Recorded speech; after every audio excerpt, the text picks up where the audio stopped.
njagala okutegeeze nti mawulire amalala wabaluseewo okubwatuka n'amasasi ag'enjawulo wali era abantu babiri bafiiriddewo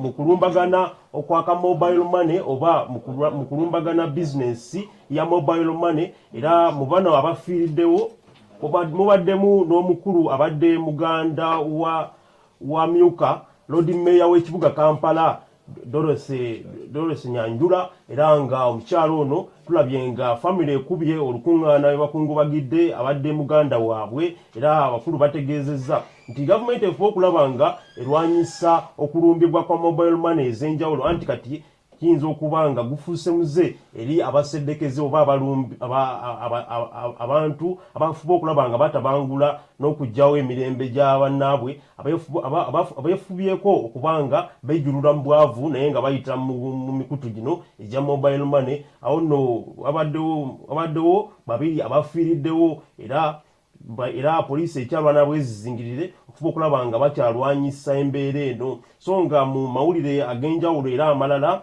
olunaku olwaleero muyimbi Alien Skin agenda kuba nga aleetebwako wali mu kooti emakindye era abawagizi be bangi bakyeyiwa wali ku kooti emakindye ne bannamawulire bangi bagenda kubaayo okulaba nga bino babitutuusaako oba nga bafuba okulaba nga omuyimbi ono bafuna ebisingawo ku musango egyo gigenda kumusomerwa olunaku olwaleero nti akomezebbwawo wali mu kooti emakindye awo nno mu mbeera endala ne famire y'omugenzi Tamale Mirundi mu weekend eno ennyininyini gye twakamala yavuddeyo nekuba olukungaana olw'enjawulo okujjukira omwoyo gw'omugenzi era abaana b'omugenzi Tamale Mirundi bavuddeyo ne bafuba okulaba nga boogerako eri abantu ab'enjawulo era tulaba nga abantu ab'enjawulo bakyayungula ezziga ku mwagazi w'abangi oyo Tamale Mirundi yatuva ku maaso omwezi gwe tukubye amabega era abamu ku banywanyi be omuli omukulu Kasuku bawaddewo wali eri nga famire eno egezaako okujjukira omwoyo gw'omugenzi otyo nasonyiwamuko katono naye ng'emboozi eyo tugenda tugifunye katende jangu aliwo Kasuku simanyi lwaki weekweka jangu wano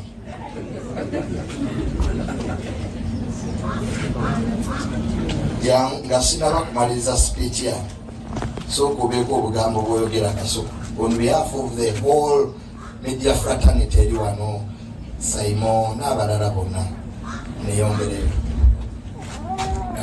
nga sinagenda walajja loddemu nyanjule bulungi n'ebitiibwa byange tugende mu maaso omwami ono mwami Kasuku tatange ebigambo byasembayo okuŋŋamba ng'ali mu ddwaliro twalina mwami Kasuku ono ng'abuzeewo olunaku lumu nga bbiri atera afe yagamba Kasuku ye Brandi Mukuza ankuze buli kyebanjagala akimpe Kasuku sente sinaziraba mulekwa alina okunywa amata mulekwa ayagala nnyo ebirungi so ye Brandi Mukuza era nkozeemu omulimu muganda wange ono tandekeredde ne baganda bange bonna abali wano Kasuku tukwebaza nga famire ne Saimo ba YouTuber bonna mwami Kwezi lozo ojja kwogerako gye bujjako so basimuliwa nyabo tubaniriza mwebale kujja olunaku lwaleero nkalobereziddwamu okukomawo wano kuba emirundi egimu gye najjako wano zeitwatuulanga naye awo wansi so funyeemu obuzibu okuba nti nzijja wano naye abasajja bamirira tugende bwe tulina okukuza amanyi okubeera omukambwe oluusi tuyinza obutasigaza bulamu netugamba katujje mama omwana amanyi okukambubwalamu otyo ebyo nno bye byabaddewo nga famire y'omugenzi Tamale Mirundi bafuba okulaba nga bajjukira omwoyo gw'omugenzi era olaba nga abantu bangi nnyo bakyali mu kunyolwa eri oyo omwagazi w'abangi omukulu Tamale Mirundi yatuva ku maaso omwaka gunene gwennyininyini awo nno famire yakubye olukungaana olw'enjawulo okujjukira omwoyo gw'omugenzi eyo nno nga tuvuddeyo era mu weekend eno yennyininyini gye tubaddemu omukulu akulira ekibiina kiri ekya National Unity Platform omukulu Robert Kyagulanyi Ssentamu president w'ekibiina kino yavuddeyo nga ayambibwako sekretary w'ekibiina kino David Bruce Lubongoya ne bakyalako wali eruzira era mu kaweefube ono gwe babaddemu okugenda okulambula abasibe ab'enjawulo omuli neyaliko yavuganyako ku ky'obwentebe bw'eggwanga lyattu Uganda ky'obukulembeze omukulu Dr. Kizza Besigye era nga Kyagulanyi yatuuseeyo nafa okulaba nga ayogerako eri bannamawulire n'ensonga eyabadde batutte eruzira n'oyo gwe babadde bagenze okulaba era nga tulaba yatuukidde mu bukuumi obw'enjawulo era bali mu kaweefube okusabira ono eyakwatibwa Dr. Kizza Besigye asobole okulaba nga naye ava mu kkomera ono wala n'abakomyewo mu kooti omulundi ogw'enjawulo.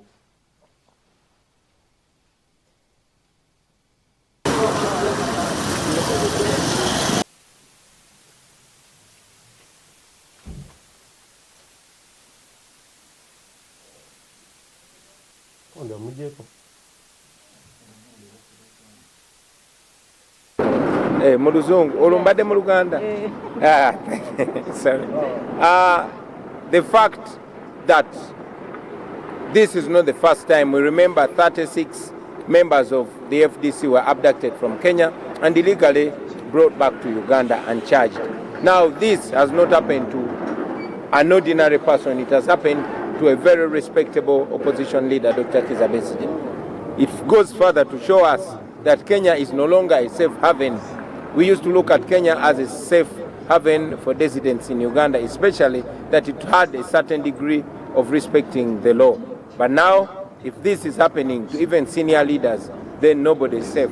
It should remind us to fight so hard to see that we bring back our country to the rule of law. The president of your country.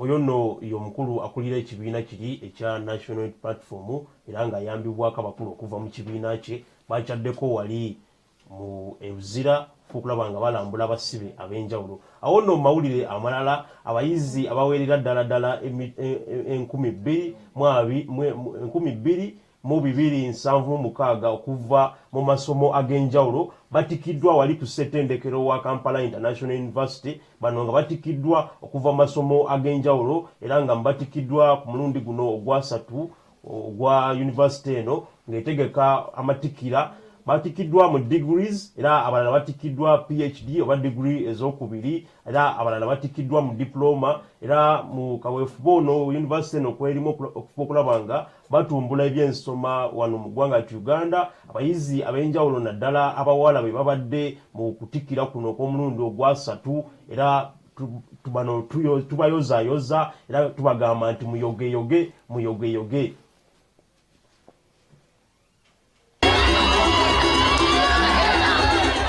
Kampala International University KIU has graduated 2,276 graduates with PhDs, degrees, diplomas and certificates in various academic fields at the 30th graduation ceremony. I confer upon all those persons whose names have been read the respective master's degrees of Kampala International University. The Chancellor of the University, Professor Yunus Mugaya, extended gratitude to the academic staff for producing quality graduates and urged them to effectively utilize skills acquired. Do not despair if you do not secure a job immediately. Work hard to demonstrate your relevance as you seek meaningful employment. Prepare yourself to learn new skills, improve your work ethic, and collaborate effectively with others, while also sharpening your attitude towards life. The Chief Guest ICT and National Guidance Minister, Dr. Chris Baryomunsi, appreciated the university for embracing technology and urged the graduates to be innovative and creative with the evolving technology. Your future is in your hands. KIU has given you the knowledge, has given you the academic qualification, how you use it, where you take it, how you shape your future. What you become 10 years, 20 years from now is in your hands. to invest in the young population in order to harness this demographic dividend and turn the huge population of young people into an asset for the country instead of leaving it to be a burden for the country. The proprietor of the university, ebyo nno bye byabaddewo wali university eyo oba ssettendekero oyo owa Kampala University, Kampala International University, ng'akuza oba ng'ajaguza omulundi ogwasatu nga batikira abayizi okuva mu masomo ag'enjawulo. Awo nno omukulu oba minisita akulira ebya ICT Dr. Chris Baryomunsi yabadde omugenyi ow'enjawulo oba omugenyi omukulu ku mukolo guno, era akuutidde abayizi okulaba nga bagoberera ebyo bye basomesebwa n'okubiteeka mu nkola, bafe okulaba nga batumbula eggwanga lyabwe Uganda, ate n'atendereza nnyo ssettendekero ono lwavuddeyo n'apromotinga oba n'asitula okukozesa ebyuma bikalimagezi n'abayizi okuba nga abalambika okuba nga batambulira mu mulembe gunene gwe tulimu, anti kati ensonga zonna zitambulira ku tekinologiya, era nga yunivasite eyo yokulaba nga ekikwatirako ddala. Awo nno nga tuvuddeyo tugendagendako wali ku mulirwano e Kenya, era nga gye bukereddewo olunaku olwaleero bannansi bangi mu ggwanga erya Kenya bakyatunulidde gavumenti y'eggwanga lino eyavuddeyo netegeeza nti egobye era esazizaamu endagaano yali yagendamu ne munnansi oba musigansimbi okuva mu Buyindi, ng'ono yali yajja mu ggwanga eryo era nga aluubiriddwa okulaba nga asitula n'okukuza ekisaawe ekikulu eky'eggwanga lino, era kitegeezebwa nti pulezidenti w'eggwanga lino William Ruto nno nga pulezidenti mujja mu ggwanga eryo yavudde n'ategeeza nti bayimirizza era basazizaamu endagaano ze babadde bagenda okugendamu ne musigansimbi ono, era bayimirizza emirimu gyonna gy'abadde agenda okuba nga abayambako. Ono nno yali yagenda mu ggwanga eryo okulaba nga addaabiriza n'okuteekawo ekisaawe ekigwako ennyonyi mu ggwanga eryo ekyo ng'afuba okulaba nga akizza ku mulembe guno omujja, so nga waluseewo amawulire ag'enjawulo nga gano gavudde mu ggwanga erya Amerika nga gategeeza eggwanga lino erya Kenya nti bafuba okulaba nga endagaano eno singa baba tebannabagisaako mukono bagitunulamu era ne bagitunula n'eriiso ekkalirizi okuba okulaba nga tebagwa mu bizibu ebiyinza okuva mu ndagaano ze bayinza okwereetera.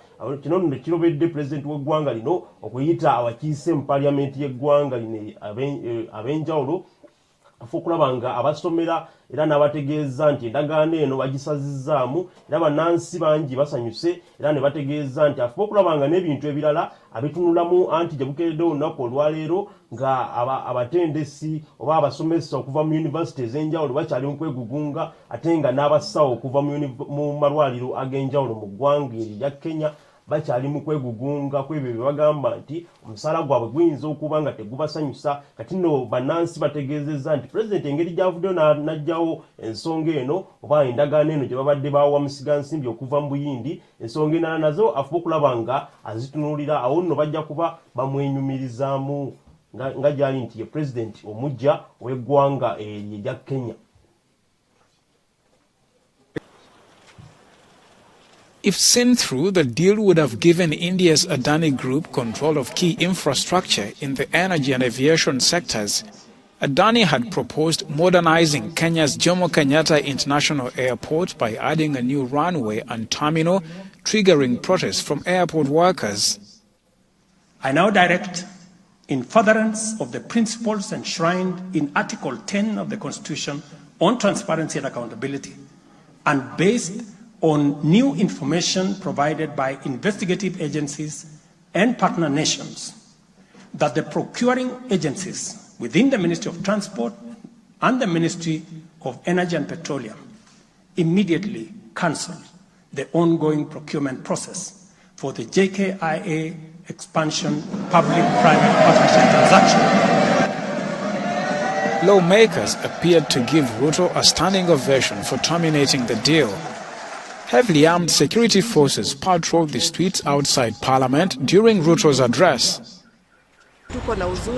At the moment, we're very sad people because the president is full of promises, but they're empty promises. Doctors are on strike, university lecturers are on strike. Ebyo nno bye biri mu ggwanga eryo erya Kenya, era omukulembeze w'eggwanga eryo William Ruto yavuddeyo n'ategeeza nti endagaano eyo bagiyimiriza era bagisazizaamu eri munnansi wa Buyindi. Awo nno ku ddakiika 25 ezakayita ku ssaawa 5 z'amakya g'olunaku olwaleero tugendagendako mukuumulako n'oluvannyuma nkomono ekitundu kyaffe ekyokubiri tenkugamba nti oli mulabi mulungi era gwe yatandise naffe ekyokola kya nsusso.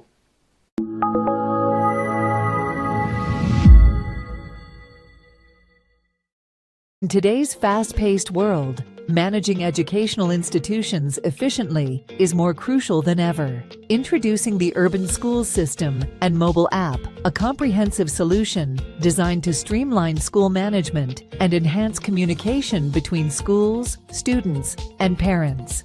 The Urban Schools System offers a suite of powerful tools to help educational institutions optimize their operations. From attendance tracking to grade management, it provides administrators with the tools they need to efficiently manage day-to-day tasks. But the benefits don't stop there. The Urban Schools mobile app brings the power of the system directly into the hands of students and parents, revolutionizing the way they engage with the educational process. For school owners, to get started with the Urban School Management System, visit www.urbanschools.online to register your school for free. Students and parents visit the Google Play Store or the Apple App Store and search Urban Schools Uganda to download the mobile app. Then consult your child's school for the login details. Urban Schools System, synchronizing success and empowering education. Weetaaga ekibanja kyo eky'okumutimbagano. Kaakati nno banno aba Green Monday Technologies beesowoddeyo okuzimbira website oba ekibanja kyo osobole okulanga omulimu gwo oba bizinesi yo. Oluwa ssomero, oba oli ssekinnoomu, oluwa kampani, oba oluwa bizinesi. Weegatte ku banno aba Green Monday Technologies basobole okuzimbira website olange bizinesi yo. Tujja kuzimbira ekibanja kyo eky'okumutimbagano ate teweerabira kebe application tujja gikolera. Graphics naye tumukwasaganya. Muje tubazimbire ebibanja byammwe eby'okumutimbagano kye tuyita website. Batuyise aba Green Monday Technologies era nga musobola tufuna ku kibanja kyaffe ku info@greenmondayinc.org. Batuyise aba Green Monday Technologies, abasaale mu nsonga za teknologiya mu ggwanga erya Uganda. Obudde bwe buvaako eddiba, buli muntu afuba okulaba nga gusa ki kyalina okukola. Mu mbeera ey'obugubi ssaako n'okukakaalukana, okunoonya ekikumi n'okubeezaawo abantu be. Naye essanyu n'akamwenyumwenyu biyitirira ng'olaba ki ky'osinga okwagala.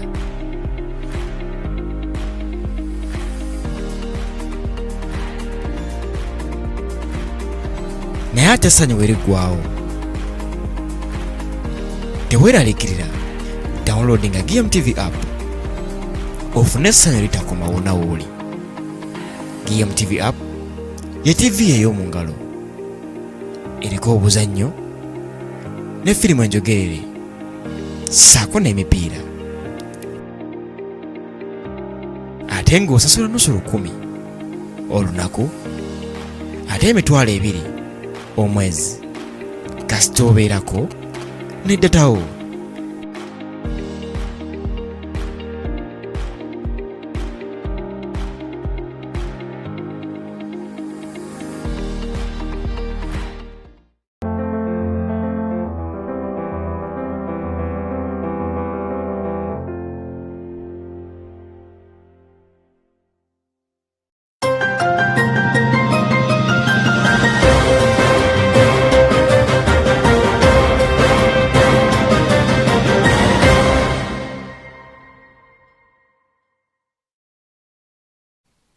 Otyo kulisayo nnyo mu kuwumula okwo ate nga nkutegeeza nti tukyali naawe era nga nkwaniriza mu kitundu kyaffe kino ekyokubiri, naye nga nkutegeeza nti bannaffe bali abateekamu ensimbi be bagmp nga bakutegeeza nti genda bugenzi mu kasimuko ak'omu ngalo osobola okulaba ng'ofuna app eno ate mwana wattu otambule n'omulembe, anti omulembe guno eno ensimbi tuzitambuliza ku ssimu zino ezaseereza oba ku masimu, tekyali kutambula nakavangata ka nsimbi, ate nga bakutegeeza nti enkola eno nambulukufu ate nga bajja kuba bakolako nga bakolako mu kiseera kyonna sente zo oba ozagalidde osobola okubanga ozijjayo obanga ozisindika ate nga kutegeeza tulina ekipya ekya GM Radio tugenda okubanga tukuweereza programu zino eno butereevu ate nga naawe omwagazi w'ennyimba zino eza Uganda n'ennyimba okuva amawanga ag'enjawulo tukutegeeza tulina abaziteeseteese gyeziri eyo ku mukutu gwaffe ogwa GM Radio naye nga tulina ne bannaffe batuteekamu ensimbi bali aba sports daddy bagamba nti genda bugenzi basobola okulaba nga bakufunira omujoozi okuva mu ttiimu yo ey'enjawulo naye nga omukulu akulira business ya sports daddy kyenyinza okutegeeza nti nange oba onjiyizeeyo ngeri gye kiri nti nze siri mwagazi wa mipiira onjiyizeeyo suuti nga ya mujoozi tujja kuba nno ensonga ezo tuzitunulamu naye nno nga tuvuddeyo eyo tugenda kuba nga tutandikirawo n'ekitundu kyaffe kino ekyokubiri naye nga tugendagendako wali mu ggwanga erya Amerika era nga wabaluseewo obunkenke obw'enjawulo wakati w'abakulu abakwasaganya ensonga mu ggwanga eryo anti wabaluseewo okulumbagana kw'emikutu gino gatta bantu oba mu by'empuliziganya mu ggwanga eryo nga kino kiteeberezebwa nti kiyinza okuba nga kikolebwa eggwanga lya China nga ku mulundi guno eno abatunuulira ensonga mu ggwanga erya Amerika bategeezezza nti eggwanga lya Amerika livuddengayo enfunda nnyingi ne lirumbibwa oba ne lirumbibwa ku mikutu egyo gimugatta bantu oba emikutu egy'empuliziganya naye ku mulundi guno eno kibadde ky'amaanyi nnyo anti ku luno baluubiridde abo abali mu bukulembeze n'abo abaweereza mu yafisi ennene era nga kigambibwa nti eggwanga lya China liyinza okuba nga yerikoze obulumbaganyi buno okutuukawo wali mu ggwanga lya Amerika era ab'obuyinza mu ggwanga eryo bakyalwana bwezizingirira okulaba nga kino kiyinza obutakosa abantu ba bulijjo naye nga kyenyinza okutegeeza nti abo abali mu yafisi ez'enjawulo n'abali mu bukulembeze obw'enjawulo bwe batunuulidde ku mulundi guno eno era nga kino tekibatalizza. There are growing concerns about a sprawling and sophisticated Chinese hacking operation. U.S. Senate Intelligence Committee Chair Mark Warner going so far as to call it the worst telecom hack in the nation's history. People briefed on the matter tell CNN that Chinese hackers have been hacking, tracking phone calls, reading text messages, and even listening to the conversations for some of the most senior figures in both the Democratic and Republican parties. Even Donald Trump and J.D. Vance were targeted. What remains unclear is exactly what intelligence was gathered during these hacks. An all-senators briefing on the situation is scheduled for December 4th.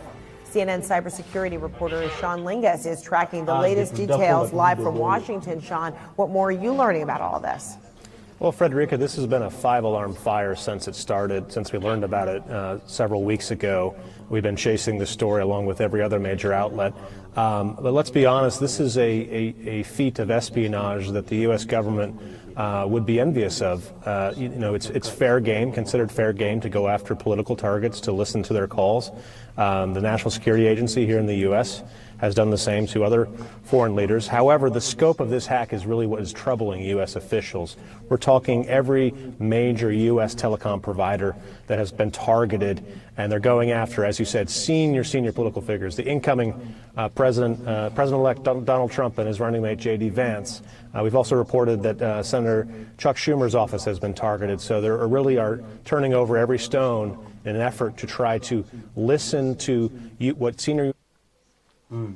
Ebyo nno byabaddewo wali mu ggwanga erya Amerika era nga bategeeza nti ku mulundi guno eno obulumbaganyi buno obukolebwa eri abali mu yafisi ez'enjawulo oba abali mu yafisi ennene mu ggwanga eryo so nga b'obuyinza mu ggwanga eryo bakyalwana bwezizingirira okulaba nga kino kiyinza obutaddamu kubaawo wali mu ggwanga lya Amerika anti kino kireetera ebyama by'abantu bangi okubanga oba bisomebwa obanga bibbibwa nga bayita mu cyber hacking ekolebwa era nga kiteebereza nti eggwanga lya China liyinza okuba nga lirikoze obulumbaganyi obwo ku ggwanga lya Amerika.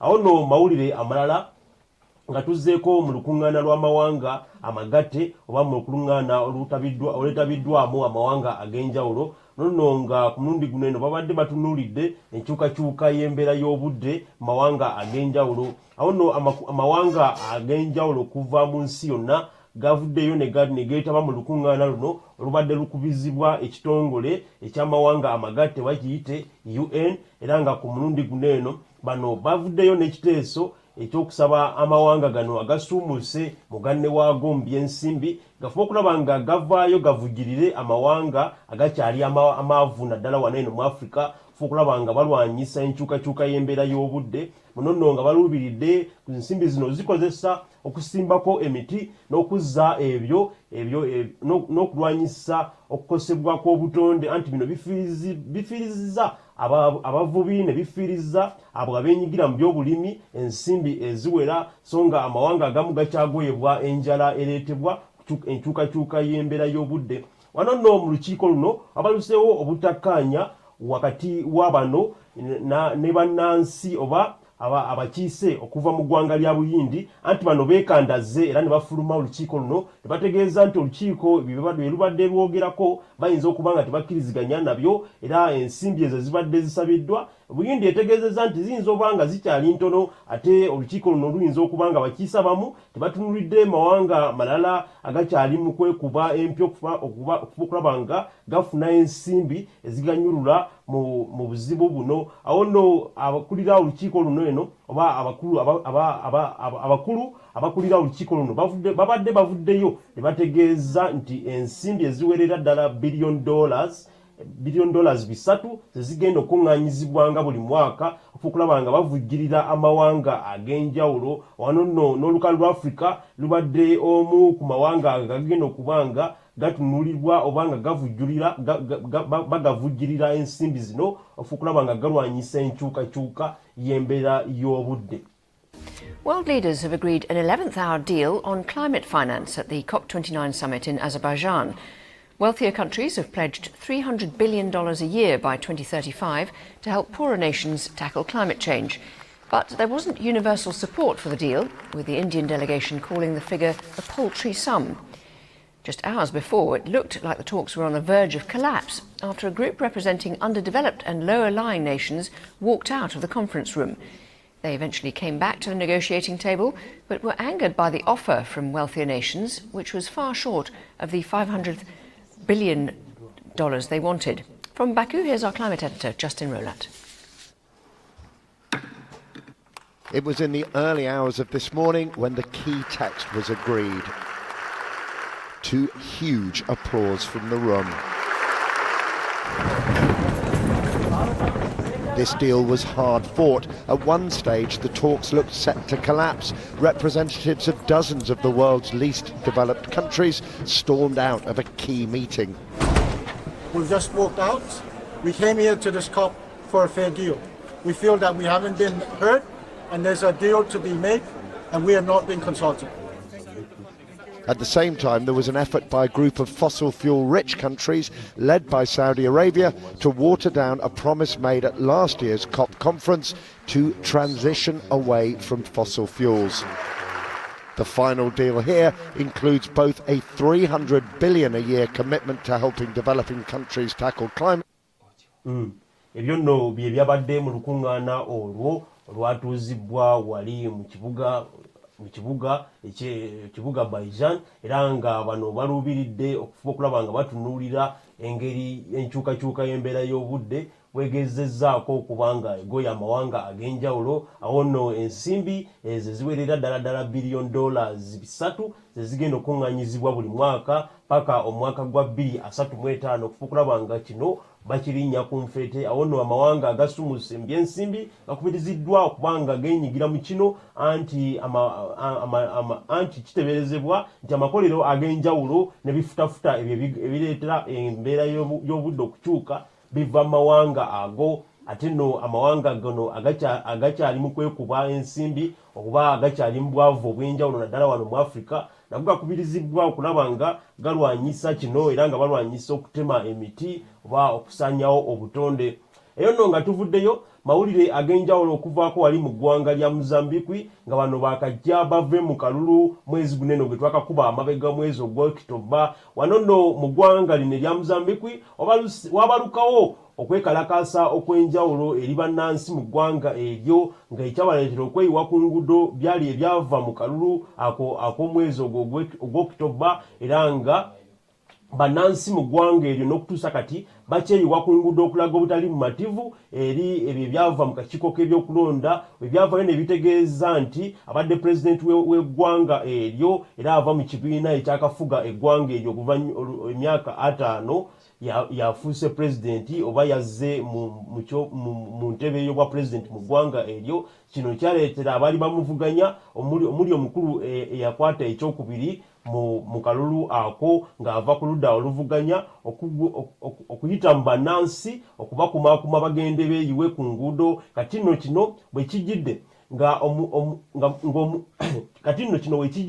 ng'omutabani okuva mu famire emu ng'onawerera aweza emyaka 17 afiiridde mu kwekalakaasa kuno. Waneno abakungubazi n'abantu okuva mu bitundu ebyenjawulo bavudde ne bategeeza nti gavumenti efuba okulaba nga ezza embeera mu nteeko. Awo nno poliisi efuba okulaba nga erwanyisa n'okugyawo okukozesa eryanyi ery'abeekalakaasi, efuba okulaba nga ebakumaakuma bukumiikumi naye nga tekozesa bibaluka oba tekozesa masasi okugasindika eri mu bantu abeekalakaasa. Ono nno eyafiiridde mu kwekalakaasa kuno ow'emyaka 17 kiteeberezebwa nti abadde n'ebyokwekalakaasa bino tabiriimu, naye poliisi yakozesezza eryanyi nekozesa n'amasasi nefuba okulaba nga egakuba mu beekalakaasi. Awo nno obulamu bw'ono omulenzi w'emyaka 17 bwo tebwalutonze mu ggwanga eryo erya Mozambique. Emboozi eno tugikufunidde era omusasi waffe abaddeyo nga abakungubazi bakungubagira omulenzi ono w'emyaka 17 mu ggwanga eryo erya Mozambique. Family and friends of 16-year-old Antonio Joaquim have gathered to bid their final farewell. They said he was taking part in a pots and pans protest in Mozambique's capital when police used live bullets to disperse crowds. Antonio is the latest casualty of weeks of protests that have gripped the country since the governing party, Frelimo, won the disputed presidential election in October. The party has been in power for 50 years. His friends nicknamed him Jumbo, which means luck. And now his mother says he's a victim of a bullet, a victim of an electoral process he did not even take part in. They are killing innocent people without any reason, but many females are crying now, like myself. Venancio Mondlane, a part-time pastor and independent candidate, insists he's the rightful winner of the vote. In recent weeks, his supporters have taken to the streets demanding for his victory to be announced. The crisis deepened with assassinations of Venancio's lawyer and his colleague, a parliamentary candidate. Venancio alleges that at least 50 people have lost their lives, while civil rights groups have accused the police of using Abono be bannansi okuva mu ggwanga eryo erya Mozambique. Nkujjukiza nti bano bakajja bave mu kalulu era ng'ekireetedde obuzibu buno n'okwekalakaasa okuba nga kukyali kw'amaanyi mu ggwanga eryo byebyo ebyava mu kakiiko k'ebyokulonda mu ggwanga eryo lyavaayo ne kategeeza nti abaddeyo omukulembeze mu ggwanga eryo oba abadde pulezidenti w'eggwanga eryo azzeemu okuba nga awangula akalulu. Wano nno bannansi bo tebakkiriziganya n'ebyo byava mu kalulu era nga kyekyabaleetera okweyiwa ku nguudo. Bino nno mulabye nga byafiiriddemu n'omuvubuka oyo ow'emyaka 17 ate nga ab'obuyinza mu ggwanga eryo bakyategeeza nti abantu 5 bokka be bakafiira mu kwekalakaasa okwo. Awo nno bannansi bo bakyeyiwa ku nguudo kulaga obutali bumativu. Ono nga tuvuddeyo tugenda kukomawo wano mu ggwanga Uganda era okuva mu bitongole ebimu ebyo ebivujjirira n'okuyambako ababundabunda okuva mu mawanga ag'enjawulo byavudde ne bitegeeza nti okutuusa batunulatunulamu mu bitabo byabwe n'okubala kwe balina ku ssaawa zino eno kiteeberezebwa nti ensimbi ze balina ziyinza okuba nga tezikyamala bano ababundabunda okuva mu mawanga ag'enjawulo anti beeyongedde okweyiwa mu ggwanga Uganda ate nga bakutegeeza nti mawanga gonna wano ku lukalu lwa Africa Uganda lyerimu ku ggwanga erivuddeyo okulaba nga lisenza era n'okuba nga liyambako ababundabunda okuva mu mawanga ag'enjawulo era balyettanidde nnyo. Kati nno bano bategeezezza nti bakyalina buyambi naddala obw'emmere n'ensimbi ezo ezidukanya emirimu okuva mu bitongole eby'enjawulo ebivaayo okuba nga biyambako ababundabunda okuva mu mawanga ag'enjawulo. Wano nno basabidde gavumenti okufuba okulaba nga eyambako n'okwongera ensimbi eziyinza okuyambako mu kuddukanya emirimu mu bitongole ebyenjawulo. Kati nno bano bategeezezza nti bano ababundabunda be balina okuva mu nkambi ez'enjawulo basinze kuva mu ggwanga lya Sudan, era nga kiteeberezebwa nti kino bwe kijjidde nga bivudde ku lutalo oluli mu ggwanga eryo erya South Sudan, era nga kireetedde ababundabunda naddala abakyala n'abaana okuba nkati bajjuzza enkambi ez'enjawulo ez'ababundabunda wano mu ggwanga tu Uganda. Uganda continues to be a leading host country for refugees, providing sanctuary over 1.7 million people fleeing conflicts and persecution in the neighboring countries. However, the recent influx of refugees from Sudan, driven by escalating violence, has placed unprecedented strain on already limited resources and services. Now, the head of program at the Norwegian Refugee Council, NRC, Melchizedek Malile, says they are working tirelessly to address these challenges despite their financial constraints. Since the arrival last year, to date we have received close to 60,000 Sudanese refugees. Alone this year, we've received around 45,000 Sudanese refugees, which of course form part of the 150 new arrivals. Others come from Eritrea, South Sudan, DR Congo, and other countries. With the challenge of underfunding, this is ebyo nno byebiri mu ggwanga nti Uganda, nga ebitongole ebyenjawulo ebivaayo okuba nga biyambako n'okuddukanya emirimu okuva mu nkambi z'ababundabunda ez'enjawulo bategeezezza nti enkambi gye twogerera kati zibooze anti ababundabunda okuva mawanga ag'enjawulo agalimu entalo n'agalimu obutakkaanya eri bannansi beeyongedde okweyunira eggwanga nti Uganda, era nga basaba abo bayinza okuba nga balina obuyambi obw'enjawulo okuvayo okulaba nga bayambako mu kuvujjirira emirimu egikolebwa ebitongole ebyenjawulo. Awo nno ne kino bafuba okulaba nga bakirwanyisa. Wano nno era ku nsonga ezo zennyininyini ez'olutalo nga tuzzeeko wali mu ggwanga erya Sudan, kitegeezeddwa era ne kirambikibwa nti abantu ababundabunda okuva mu ggwanga lino erya Sudan beeyongedde okuba nga badduka nabambula n'olutalo olw'amaanyi oluli mu ggwanga eryo, era tukuleetedde omu ku bakyala ng'ono maama w'abaana basatu nga yadduka mu ggwanga eryo erya Sudan okuba okulaba nga ataasa obulamu bwe n'abaana be, era nga kiteeberezebwa nti okulwanagana kuno okuli mu ggwanga eryo erya Sudan kuli wakati w'ab'obuyinza mu ggwanga eryo n'abalwanyi bamukwata mundu bali aba Rapid Support Forces, nga bano be basuza bannansi mu ggwanga eryo ku tebuukye. So nga mukyalo ono ategeezezza nti bano baba nga bakoze obulumbaganyi tebataliza muvubuka muto oba mukulu, bonna obulamu babeera bagenda kubusaanyaawo. So nga yali yadduka mu nkambi emu, era nga bafuba okulaba nga ekitongole ky'amawanga amagatte kifuba okulaba nga kigezaako okuwa obuyambi obw'enjawulo eri ababundabunda mu nkambi zino eno, era omukyalo ono tulaba nga agezezzaako okuba nga ayambako okuwonya obulamu bw'abaana be abasatu be yadduka nabo okuva mu ggwanga erya Sudan. This 30-year-old Hadel Abdenasir is a mother of 3 children. She recently escaped the violence in eastern Al Jazeera and moved to Port Sudan. The Rapid Support Forces are killing everyone, women, children and men and elderly people. They invaded our calm villages to revenge without any reasonable reasons. People are paying high ransoms to RSF so that they can flee from the village. The violence in Al Jazeera is the latest escalation in the civil war between the Sudanese army and the Rapid Support Forces, also known as RSF. We are 5 families who gathered and went to Port Sudan to save our lives. One of families was tortured and the women were raped in front of their husband. One of the men was beaten by the RSF. Some of my extended family members were poisoned in Al Hilalia, and we lost so many people. The uptick in violence came after one of RSF commanders defected to the army. The recent attacks on Al Jazeera state in central Sudan have forced tens of thousands to flee, while 500 villages were forced to evacuate. according to Al Jazeera Conference Group. Since the commander's defection, the RSF has killed hundreds of people and displaced tens.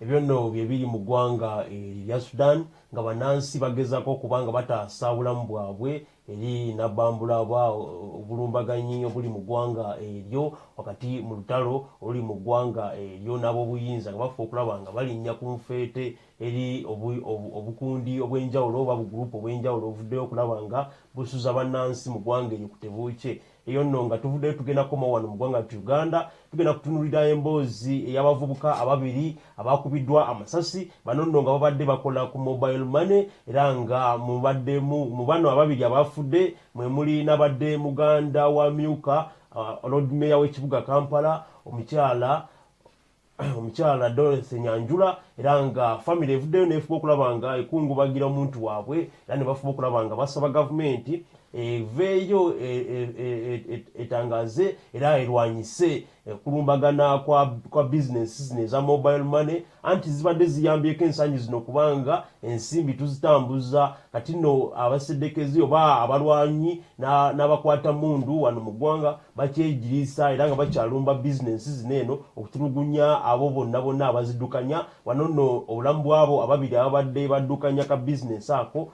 tebabutaliza era babalumbye ne babatta n'ensimbi ne bakuliita nazo. I would like to also take this in July. Albert Cook Tugume died at the age of 33 years. The late was the brother to Doreen Nyanjura, Deputy Lord Mayor of Kampala Capital City Authority. Now, the other information that we got is that, like my aunt said, my brother died due to overbleeding because the first bullet was in the thigh and another bullet was at the back. I don't know where the other bullet was. So maybe if we had rushed him to the hospital, his life would have been saved.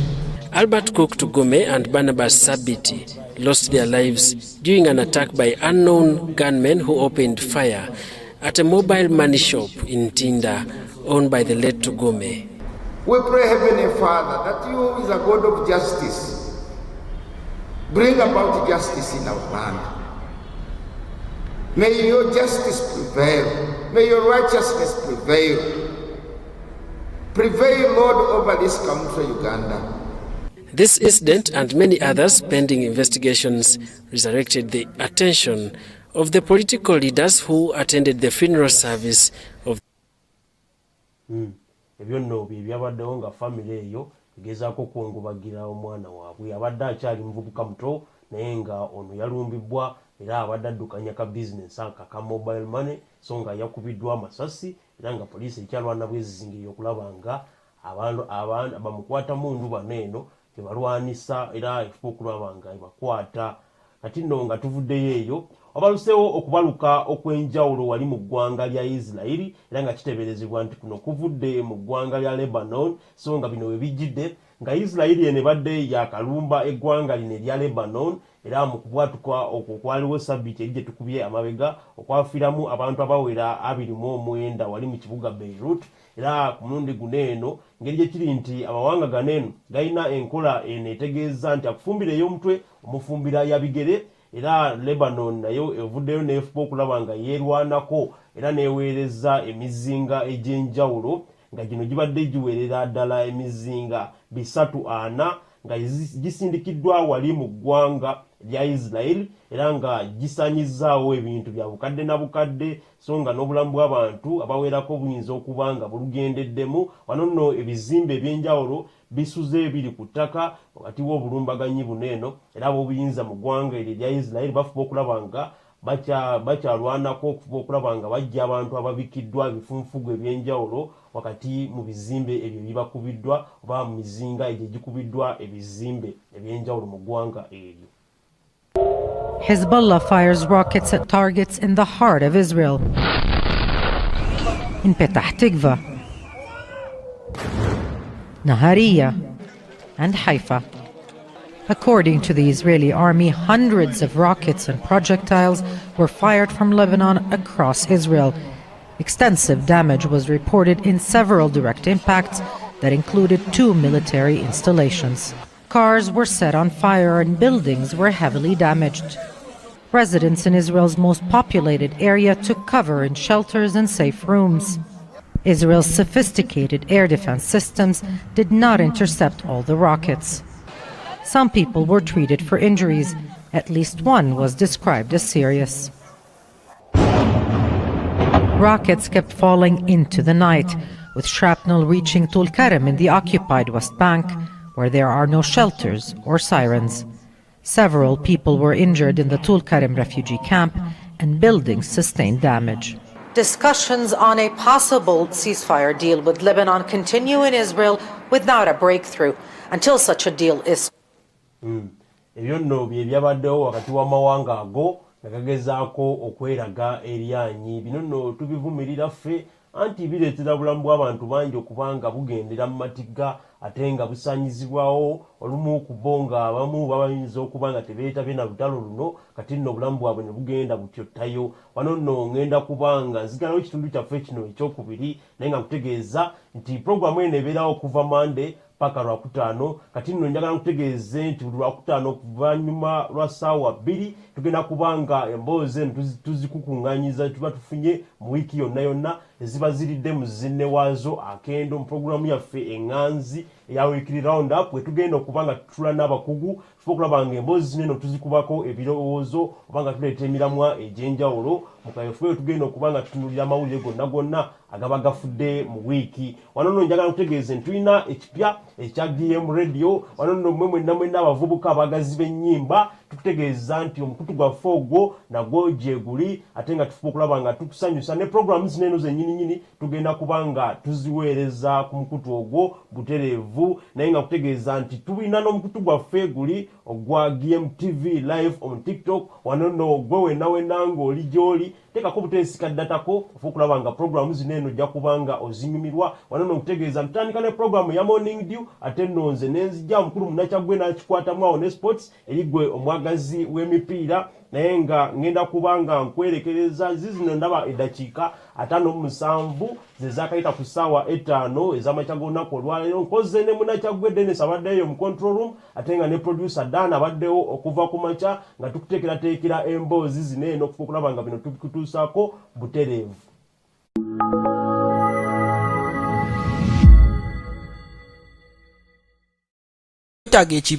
Wetaaga ekibanja kyo eky'okumutimbagano. Kaakati nno banno aba Green Monday Technologies beesowoddeyo okuzimbira website